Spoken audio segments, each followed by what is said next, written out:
아브라함은 시험을 받을 때에 믿음으로 이삭을 드렸으니 그는 약속들을 받은 자로 돼 그 외아들을 드렸느니라.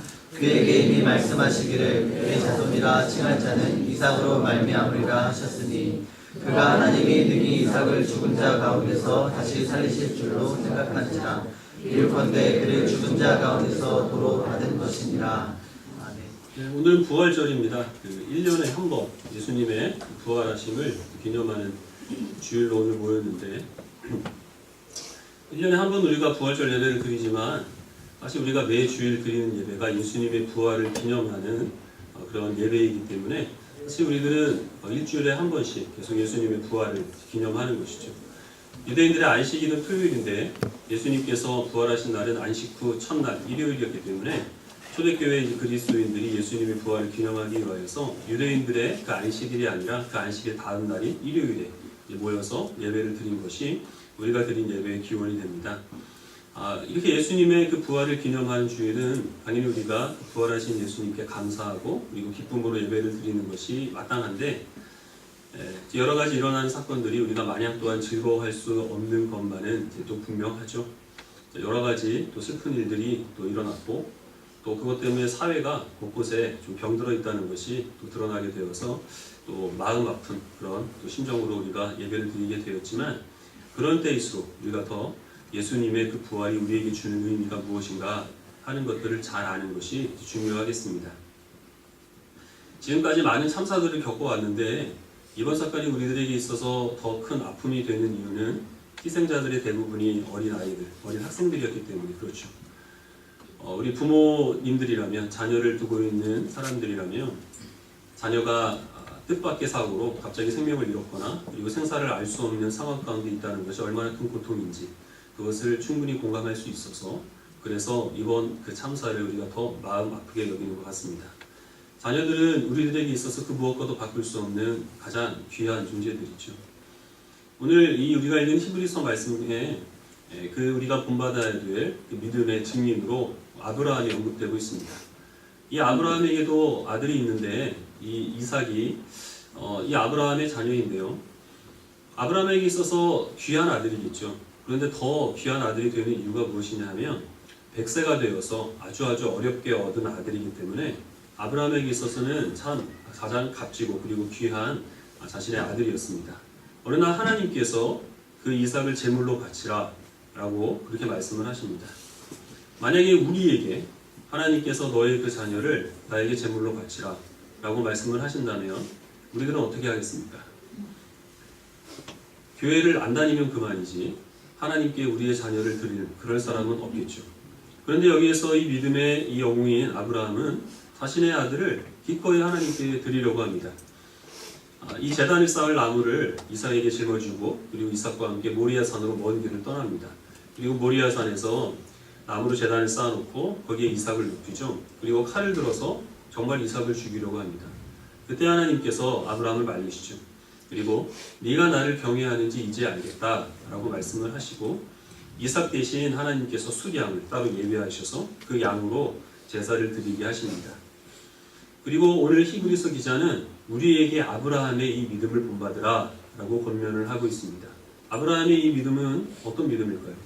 하나님께서 우리들에게 귀한 것을 요구하시고 그것이 아무리 부당하다라고 여기신다 하더라도 하나님께서 말씀하셨기 때문에 하나님께서 말씀하신 것을 드리지 않으면 우리가 또 다른 법을 바를까봐 두려워서 어떤 이유가 있다 하더라도 하나님께 드리는 것 이것을 하나님께서 우리들에게 요구하시느냐라는 것입니다. 그것이 아니라는 것이죠. 아브라함은 자신이 비록 여기에서 이삭을 죽인다 하여도 여기서 이삭이 죽는 것으로 끝나지 않고 하나님께서 이 이삭을 다시 살리실 것이라 하는 이런 분명한 믿음이 있었습니다. 오늘 읽은 말씀 가운데서 우리 19절 말씀을 다시 한번 같이 읽어보겠습니다.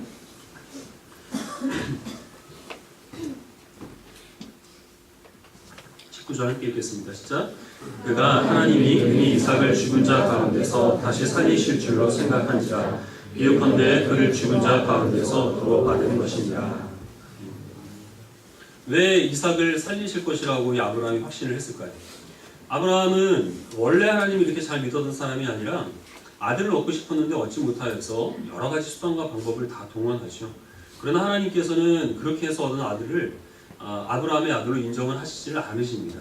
하나님께서 너에게 아들을 주겠다라고 말씀을 하셔도 나이가 이미 많이 들었기 때문에 하나님의 그 약속을 비웃었죠. 그러다가 자기가 정말 그리고 자기 아내인 사례가 이 아이를 낳을 수 없을 때가 완전히 되어서 그래서 자신에 대한 어떤 기대나 소망을 다 포기한 그 이후에 하나님께서 이 이삭을 주셨기 때문에 아브라함은 하나님에 대한 한 가지 확신이 있었습니다. 하나님은 약속을 지키신다라는 것입니다. 근데 하나님께서 약속하신 그 구체적인 내용이 무엇이냐면 이 이삭을 통하여서 하나님께서는 아브라함을 큰 민족의 조상으로 만들어 주시겠다라는 것이고 이 이삭을 통하여서 얻은 그 후손을 통하여서 내가 아브라함에게 쏟아 부어준 그 복을 세계에 있는 만민들에게 전하여 줄 이 복의 근원 삼겠다라는 것입니다. 근데 지금 하나님께서 아브라함에게 이삭을 제물로 요구하고 있는 이때에 이삭의 나이는 결혼을 하지 않았을 때입니다. 아직 자녀가 없습니다. 그런데 하나님께서는 이 이삭을 제물로 바치라고 하십니다. 그럼 아브라함이 생각하고 있는 것은 무엇이냐면 내가 이 하나님의 말씀에 순종을 하면 하나님께서도 나에게 신실하게 약속을 지켜주셔서 이 이삭을 내가 죽인다 하여도 다시 살리시사 이삭을 통하여서 큰 민족을 이루게 하시고 복의 근원 삼게 하여 주시겠다고 하신 그 약속을 하나님이 신실하게 지켜주실 것이라 라는 것을 다 생각을 하고 지금 이삭을 제물로 바치는 것이죠. 그러면 우리에게 본받으라고 말씀하신 이 아브라함의 믿음이 하나님께서 요구하신 것이니까 어떠한 희생이 따르더라도 하나님의 뜻에 내가 순종하고자 하는 숭고한 희생입니까? 그렇지 아니하면 내가 이것을 하나님께 드린다 하더라도 하나님께서 더 큰 것으로 나에게 갚아주실 것을 다 계산을 하고 좀 세속적인 용어를 쓰겠습니다. 다 계산을 하고 지혜롭게 선택한 투자입니까? 어느 쪽에 가까운 것이죠? 숭고한 희생이 아니라 아브라함은 내가 이삭을 드림을 통하여서 하나님의 더 큰 신실한 약속을 이루어 주실 것이라는 것에 대해서 거기에 대한 확신을 가지고 지금 하나님 앞에 기쁘고 즐거운 마음으로 드리는 것입니다. 물론 이것을 통하여서 감수해야 될 희생이 있죠.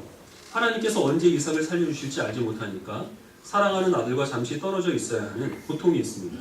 그리고 또 이삭도 죽음의 고통을 한 번은 맛봐야 되는 그런 또 아픔이 있습니다.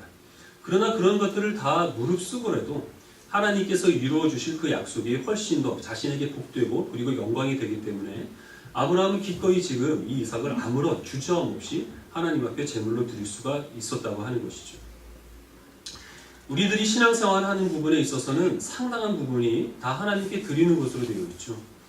예수님을 믿지 않는 사람들은 우리들을 예배를 본다 이렇게 얘기를 하지만 우리는 예배를 드린다 이렇게 얘기를 하죠. 기도를 한다 이렇게 쓰는 경우도 있지만 사실 우리는 기도를 드리는 것입니다. 섬김을 드리고 우리의 헌신을 드리고 여러분들이 여러분들의 물질을 구분하여서 하나님께 헌금을 드리고 이런 것으로 우리들은 하나님 앞에 드리는 삶을 살아갑니다. 이 드리는 삶을 살아가는 데 있어서 우리들이 하나님께서 이것을 나에게 요구하셨고 내가 하나님의 요구를 듣지 않으면 하나님께서 진노하셔서 나에게 벌을 주실까봐 그러한 마음으로 하나님께 드리지 않으시죠. 드리는 것보다 더 선한 것으로 나에게 주실 것이라는 것을 우리가 믿는 믿음이 있기 때문에 그래서 하나님께 드릴 수가 있는 것입니다. 이것을 계산적이다 아니면 이기적이다 이렇게 말할 수 없는 이유가 무엇이냐면 아브라함이 이삭에 대해서 갖고 있던 확신은 하나님께서 이미 그에게 약속으로 주셨던 것이죠. 그리고 또 아브라함이 누리게 되는 그 복은 자신만 유익하게 되는 이기적인 복이 아니라 나에게 쏟아 부어주신 이 복을 통하여 하나님께서 모든 민족을 복되게 하여 주시겠다는 복의 근원이 되고자 하는 이타적인 목적을 가지고 이 하나님께서 말씀하시는 것을 그가 이행을 하려고 했기 때문에 그래서 이것이 계산적이고 이기적인 투자가 아니라 하나님 앞에 헌신하는 것이 되는 것입니다. 우리가 하나님 앞에 신앙생활 하는 것도 역시 마찬가지입니다. 하나님 알지 못하는 사람들은 이것을 이해를 하지를 못하죠. 프로이트 같은 무신론자들은 그래서 무엇이라고 얘기를 하냐면 기독교인들은 자기 스스로를 학대하고 괴롭힘으로써 그래서 만족과 그리고 즐거움을 얻는 신경증적인 정신질환자들이다. 이렇게 얘기합니다. 우리가 교회에 올 때마다 하나님 앞에 회개 기도를 합니다. 근데 그 회개 기도의 내용을 믿지 않는 사람들이 들어보면 말도 안 되는 것 가지고 자기를 죄인이라고 얘기를 하는 거거든요. 안 믿는 사람들은 아무렇지도 않게 하는 일들, 심지어는 다른 사람들 앞에서 내가 이런 일을 했다 이렇게 자랑하는 것들을 우리들은 부끄럽게 여기고 수치스럽게 여기고 그런 것들에 대해서 하나하나 하나님께 용서의 은혜를 구합니다. 그럼 믿지 않는 사람들이 보기에는 어떻습니까? 정신적인 결벽증자들이죠. 그렇죠? 그리고 멀쩡한 자기를 죄인이라고 만들어서 죄책감에서 해방되려고 하는 사람. 그렇게밖에는 보이지 않는 것이죠. 그러나 우리가 회개 기도를 하는 목적이 무엇이죠? 그렇게 해서 잠시의 죄책감에서 우리가 해방되고자 하는 것이 아니라 사람이나 우리 자신에게서 의롭다 하는 것보다 하나님께서 나에게 회개하는 자에게 베풀어 주시겠다 말씀하신 용서의 은혜가 임한다면 하나님께서 나를 의롭다고 말씀해 주시고 그래서 지금은 많이 부족하지만 하나님께서 의롭다고 하셨기 때문에 주님께서 거룩하게 우리를 변화시켜 주실 것에 대한 그 소망을 가지고 우리들은 회개 기도를 하는 것입니다. 회개하고 그치는 것이 아니라 그 뒤에 있을 더 의로운 삶이 우리들에게 보상으로 주어져 있기 때문에 우리들은 스스로를 괴롭게 하려고 회개 기도하는 것이 아니요 우리들에게 만족과 더 큰 기쁨이 있기에 회개 기도를 하는 것이죠. 아프리카 오지에 가서 평생을 거쳐서 헌신하는 사람들, 그들의 영혼 구원하기 위해서 수고하는 그런 선교사님들을 보면서 믿지 않는 사람들은 현실을 도피해서 그래서 거기 있는 사람들이 자신을 괜찮은 사람이라고 우러러보고 존경하는 것으로 현실에서 누리지 못하는 만족을 대신 누리려고 한다. 이렇게 해석을 합니다. 우리가 선을 베풀고 우리가 어려운 사람들을 돕고 눈물을 흘리면서까지 우리의 손해를 무릅쓰며까지 그들에게 힘이 되고자 그렇게 애쓰는 이유가 무엇이죠? 나는 괜찮은 사람이라 이렇게 스스로 확인하기 위함이 아니죠. 사람들이 알아주지 않는다 하더라도 이것을 나에게 맡겨주신 하나님께서 기뻐하신다라는 것이죠. 하나님께서 사람들이 나를 칭찬하지 않아도 하나님 앞에 서게 되는 날에 하나님께서 우리를 칭찬하신다. 이 믿음이 있기 때문에 우리들은 우리에게 맡겨주신 어렵고 힘든 사람들을 돌보는 이 선한 일에 우리들은 더욱더 힘을 써야 될 겁니다. 지금 여러분들이 주일 이 시간에 와서 예배를 드리시는데 이 예배를 드리는 것에 대해서 믿지 않는 사람들은 어떻게 판단을 합니까?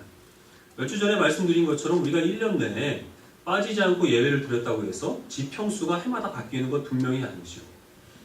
사람들은 예배 가운데 어떤 즐거움이 있고 요즘 사람들이 흔히 얘기하는 힐링을 이 교회의 예배를 통하여서 얻게 되는 것이라 라는 그런 생각으로 우리를 바라볼 수 있겠지만 즐거움을 얻겠다, 어떤 마음의 평안을 얻겠다, 정신적인 위로를 얻겠다 이런 목적을 가진다면 예배 말고 더 우리를 즐겁게 하고 더 우리의 마음을 위로하는 것들이 세상에는 널려 있습니다.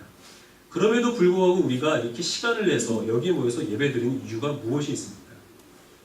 이 예배를 하나님께서 기쁘게 받으시고 이 예배를 통하여서 우리가 하나님을 알아 예배를 통하여서 우리가 하나님을 닮아갈 수 있는 그 일을 주님께서 우리들에게 허락하시기 때문에 그래서 우리가 하나님 앞에 서게 되는 날에 지금 갖고 있는 이 연약한 모습들이 온전하게 회복이 되어서 온전한 모습으로 하나님께 기쁨이 되고 그것이 우리들에게 영광이 되기 때문에 우리가 그 목적을 바라보고 예배를 드리는 것이죠.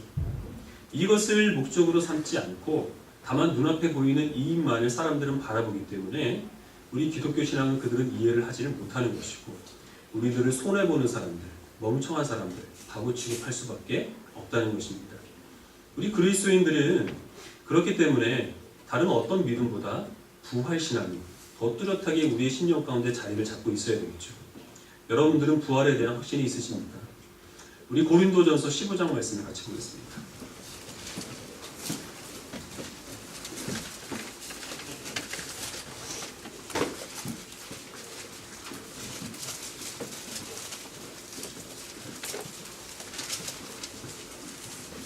(12절부터) (22절까지) 우리 한 절씩 다시 읽도록 하겠습니다. 고린도전서 15장 신약 282페이지입니다. 12절을 제가 먼저 읽겠습니다. 그리스도께서 죽은 자 가운데서 다시 살아나셨다 전파되었거늘 너희 중에서 어떤 사람들은 어찌하여 죽은 자 가운데서 부활이 없다 하느냐.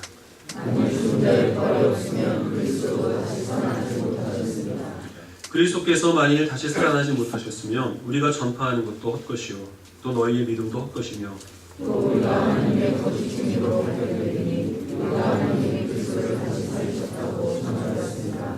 만일 죽은 자가 다시 살아난 일이 없으면 하나님의 그리스도를 다시 살리지 않으셨습니다. 만일 죽은 자가 다시 살아나는 일이 없으면 그리스도도 다시 살아나신 일이 없었을 터이요 그리스도께서 다시 살아나신 일이 없으면 너희의 믿음도 헛되고 너희가 여전히 죄 가운데 있을 것이고 또한 그리스도 안에서 잠자는 자도 망하였으니 만일 그리스도 안에서 우리가 말하는 것이 가하신 세상의 사람이면 모든 사람 가운데 우리가 더욱 불쌍한 자이라. 그러나 이제 그리스도께서 죽은 자 가운데서 다시 살아나사 잠자는 자들의 첫 열매가 되셨도다.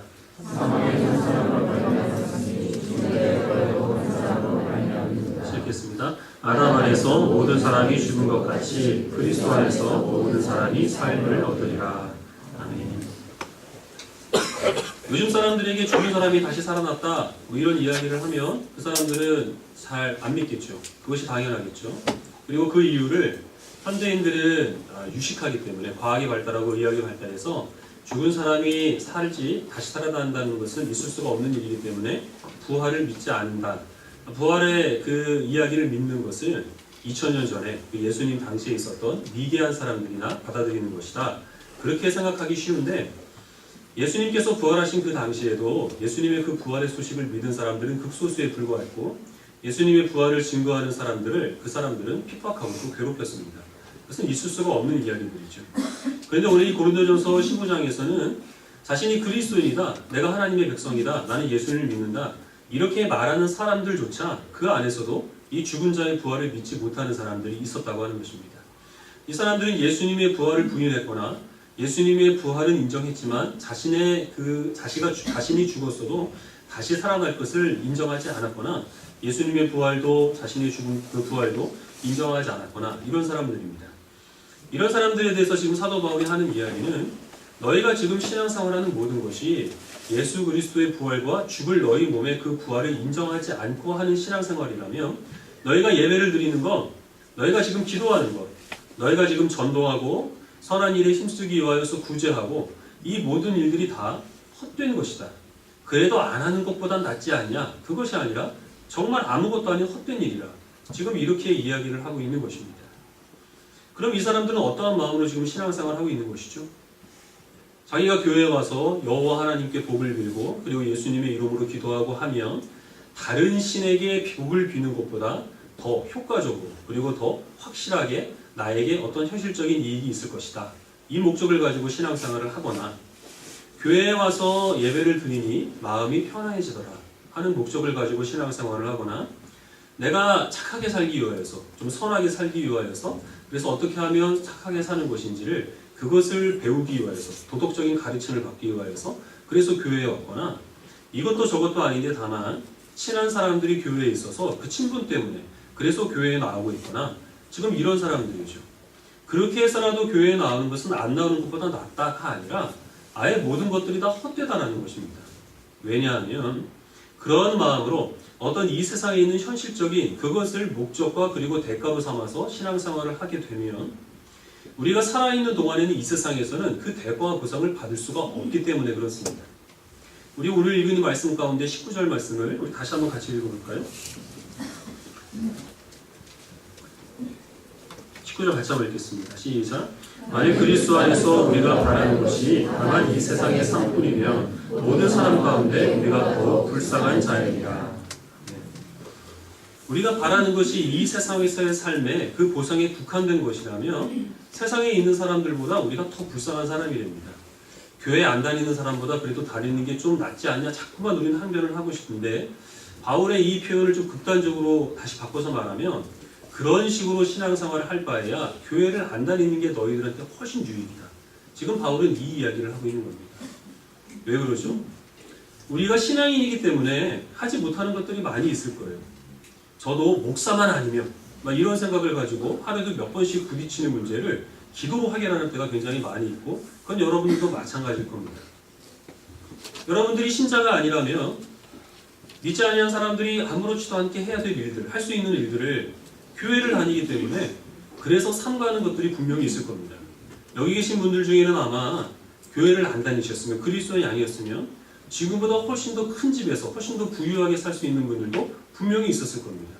하지만 신자이기 때문에 저 사람이 내가 교회를 다니는 것을 분명히 아는데 근데 내가 어떻게 거짓말을 하거나 다른 사람들을 속이거나 내가 하고 싶은 대로 할 수 있을 것인가 이러한 마음으로 하고 싶은 것을 하지 않고 있을 때가 분명히 있다고 하는 것이죠.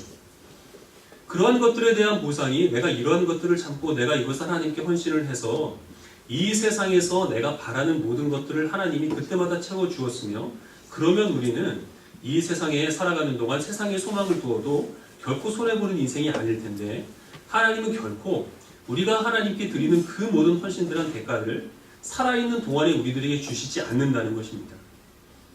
언제 그것을 받느냐 하면 우리가 한번 죽고 그리고 부활 이후에 하나님께서 우리들에게 허락하여 주신 그 영생의 삶에서 이 성경에서 약속된 모든 우리들을 존귀하게 하고 또 우리들을 값지게 말씀하겠다 하신 그 모든 약속들이 그때 가서야 이루어진다는 것이죠.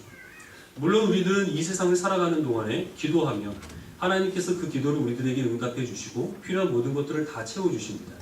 근데 이것은 우리가 하나님 앞에서 누릴 그 모든 영광에 비하면 그림자에 불과하다고 하는 것이죠. 그러나 그것을 우리가 생각하지 않고 이 세상에 있는 유익만을 위하여서 그것만을 목적으로 하여 신앙생활을 할 바에야 차라리 믿지 아니하는 사람들이 훨씬 더 우리들보다 유리하게 세상의 높은 자리와 그리고 많은 물질을 차지할 가능성이 있기 때문에 그럴 바에는 너희들이 그러한 마음으로 신앙생활하지 않는 것이 좋다.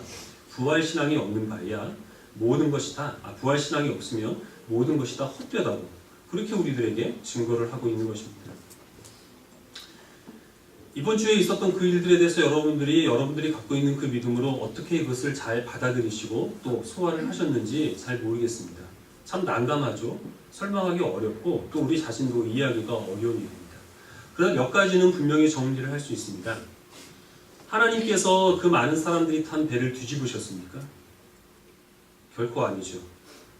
하나님께서 어떤 특별한 목적을 가지고 재앙을 내리시는 심판을 내리시는 때가 간혹 있지만 그럴 때는 하나님께서 기적으로 인류의 삶 가운데 역사하시는 것만큼이나 지극히 제한적으로 일어나는 일입니다. 우리들은 그 어린 학생이 탄 배뿐만 아니라 불신자들이 모여있는 그러한 곳에 어떤 천재지변이 일어난다 하더라도 그것을 하나님의 심판으로 봐서는 절대 안 됩니다. 하나님께서 천지 만물을 창조하시고 천지 만물을 지금도 주관하신다 라고 하실 때는 그 사람들이 탄 그 배를 뒤집으심으로써 하나님께서 주관하신다, 역사하신다 이것이 아니죠. 어떻게 역사하시느냐 하면 지극히 작은 아주 작은 배 한 척이라도 물 위에 떠 있을 수 있는 것은 하나님께서 부력의 원리를 창조하셨기 때문입니다. 그래서 우리들은 이 세상에 존재하는 모든 배들이 다 물 위에 떠 있는 것을 보고 하나님께서 그 배들을 하나하나 붙잡아 주셔서 그것들이 가라앉지 않는다. 사람들로 하여금 부력의 원리를 발견하게 하시고 배를 만들게 하셔서 그래서 사람들로 하여금 물 위를 가게 하신다. 라는 것으로 우리는 하나님의 역사하심을 인정하는 것이죠.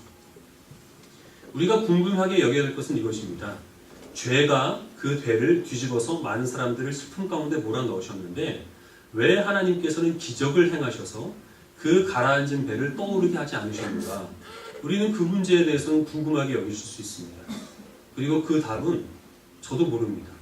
그러나 하나님께서는 이 세상에 일어났던 모든 비극적인 상황들 수백만 수천만 명의 사람들이 목숨을 잃었던 전쟁 가운데서도 하나님께서는 침묵하는 것처럼 보이셨고 하나님을 신실하게 믿었던 그 그리스도인들이 현장의 이슬로 사라지는 순간에도 하나님께서는 침묵하셨습니다.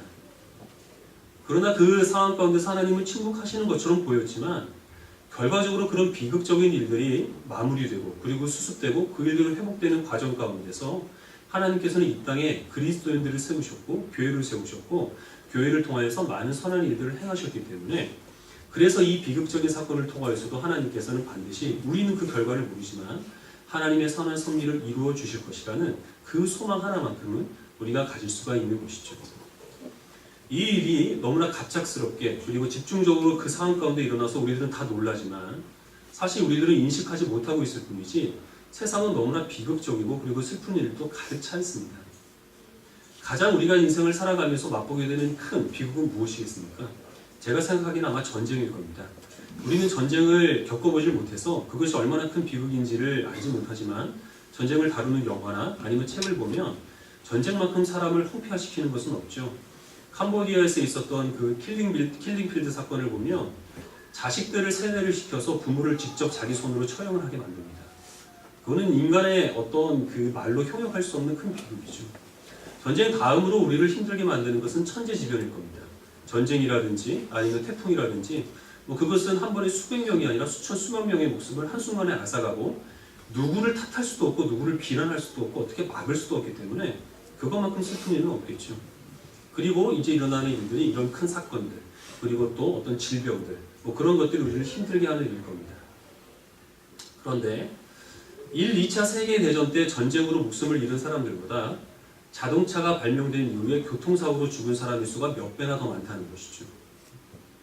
지금 이 지구 곳곳에는 먹을 것이 없어서 굶어 죽어가는 사람들도 있지만 그 사람들보다 더 많은 사람들이 필요 이상의 과다한 영양분을 섭취해서 성인병으로 자기의 그 원래 수명보다 더 일찍 목숨을 잃는 사람들이 훨씬 더 많다는 것입니다. 우리들은 이러한 것이 너무나 익숙하게 우리 주변에 일어나서 잘 깨닫지를 알고 있지 못할 뿐이지, 우리를 비극과 절망으로 몰아넣는 그런 위험한 일들이 우리 주변에는 너무나 많이 도사리고 있다는 것이죠. 그러한 세상을 우리들은 하루하루를 살아갑니다. 우리들은 무엇 하나 우리 손으로 통제를 할 수 없고 잠시 후에 있을 그 일조차 우리가 예견할 수 없는 그런 지극히 연약한 모습으로 살아갑니다. 그러니 우리가 무엇을 장담하며 살아갈 수 있고 무엇에 우리의 인생을 걸 수가 있겠습니까? 지난 한 주간 동안에 여러분들이 어떻게 보면 하나님을 섬기는 것보다, 그리고 또 어떻게 보면 가족들을 돌보는 것보다 더 중요하게 여겨서 모든 것들을 쏟아부어서 몰두했던 어떤 일이 있을 겁니다. 예배를 드리는 지금 이 순간에도 하나님께도 집중하지 못하고 예배가 빨리 끝나기를 바라는 그런 뭔가 중요하고 분주한 일들이 여러분 중에 있을 수도 있습니다. 과연 그렇게 지금 중요하고 가치 있다고 여겨지는 그 일들이 다음 날에도, 1년 후에도, 10년 후에도, 50년 후에도, 100년 후에도 정말 그것이 중요한 의미와 가치를 가질 수 있을 것인지 누가 확신할 수 있겠습니까? 우리는 먼지와 같고 우리는 한날 피었다 지는 들의 풀과 같은 것. 우리가 하나님 앞에 서게 될 때에 하나님께서 우리를 보시는 것은 얼마나 우리가 하나님의 영광을 위하여서 이 일들을 행하였는가, 얼마나 하나님의 뜻에 순종하기 위하여서 우리가 하루하루 주어진 일에 충성을 다했는가, 하나님께서는 그것을 보시고 우리를 칭찬하시거나 우리를 책망하시거나 하는 것이고, 그래서 우리는 지금은 잘 알지는 못하겠지만 그때 가서야 정말 지금 우리가 살아가는 이 순간에 나에게 의미가 있고 나에게 가치가 있는 일은 내가 하는 이 일을 통하여서 얼마나 하나님께서 영광을 받으실 것이며 얼마나 이것이 나의 욕심을 채우기 위함이 아니라 하나님의 뜻에 순종하기 위하여서 그 마음을 품고 행하는 것인가, 이것이 중요했다라는 것을 그때 가서야 우리는 헤아릴 수가 있을 겁니다. 우리가 입술로는 주님의 부활을 증거할 수 있습니다. 계란을 나눠주면서 사람들에게 주님의 부활을 증거할 수 있겠죠. 그러나 실질적으로 우리의 삶 가운데서 부활을 부인하는 것은 너무나 많은 유혹으로 우리들에게 다가옵니다. 이 현세의 삶, 그것에 우리의 그 모든 목적을 두는 것이 바로 그것이죠. 하나님께 이 사람이 11조를 이만큼 했더니 이런 부자를 만들어 주시더라. 그러니 너희들도 이렇게 11조를 해라. 하나님께 이 사람이 이렇게 기도했더니 그 가족과 그리고 자녀들을 잘 되게 해주시더라. 그러니까 너희들도 이렇게 기도하고 그리고 이렇게 헌신해라. 오직 그 목적을 가지고 우리들로 하여금 하나님 앞에 헌신하게 하는 것들은 입술로는 예수님의 그 부활을 증거하지만 부활 이후에 있을 우리들의 진정한 삶, 이 꿈과 같은 인생이 끝난 다음에 우리들에게 주어질 영원한 삶을 부인하게 만들기 때문에 그것은 결국에는 부활을 부인하는 삶이죠. 반대의 경우도 있습니다. 매주 드리는 예배를 통하여서 우리가 잘 변화되지 않더라는 것이죠. 그래서 한번 드리는 이 예배에 대해서 우리가 큰 기대와 소망을 갖지 않고 그저 의무적으로 드릴 수 있을 겁니다. 이 예배는 하나님 앞에 서게 되는 날 우리가 하나님을 닮아갈 수 있도록 우리에게 있어서는 없어서는 안 될 중요한 시간입니다. 그러나 그 예배에 대해서 기대를 갖지 않게 만드는 것은 그만큼 우리가 현실의 삶에 치중해 있다는 것이죠. 기도했더니 기도한 대로 하나님 응답해 주지 않으시더라. 우리가 다른 사람들을 돕기 위하여서 선한 일을 행했지만 돌아오는 것은 저 사람 미련한 사람이라, 저 사람 바보라 하는 조롱밖에 없더라. 하나님 앞에 우리의 재능과 시간을 들여서 헌신했지만 그것이 어떻게 결과가 맺어지는지 그것을 우리의 눈으로 볼 수 없더라. 그래서 우리가 기도를 게을리하고 적절히 세상 사람들과 비슷한 모습으로 살아가기를 타협하고 죄악과 그리고 타협하는 그런 삶을 살아가는 것은 우리가 입술로는 예수님의 부활을 증거하지만 우리의 삶 가운데서는 그리스도의 부활을 부인하는 것이죠. 여러분들이 지금 이 자리에 여기 모여서 드린 예배 결코 헛되지 않습니다. 매일매일 여러분들이 식사 가운데서 드렸던 기도, 또 이런 어떤 어려운 일들을 겪으면서 그 사람들을 위하여서 드렸던 그런 모든 기도 다 헛되지 않습니다. 여러분들이 비록 작은 것이라 하더라도 여러분들의 것을 구별하면서 하나님 은혜에 감사하는 마음으로 드리는 모든 것들, 물질이 되었든 자신의 재능이 되었든 시간이 되었든 그런 모든 것들 다 헛되지 않습니다. 그리스도인이기 때문에 사람들이 보지 않는 곳에서 흘려야만 하는 그런 눈물, 또 다른 사람들 모르게 내뱉는 한숨들, 그 모든 것들 다 헛되지 않습니다.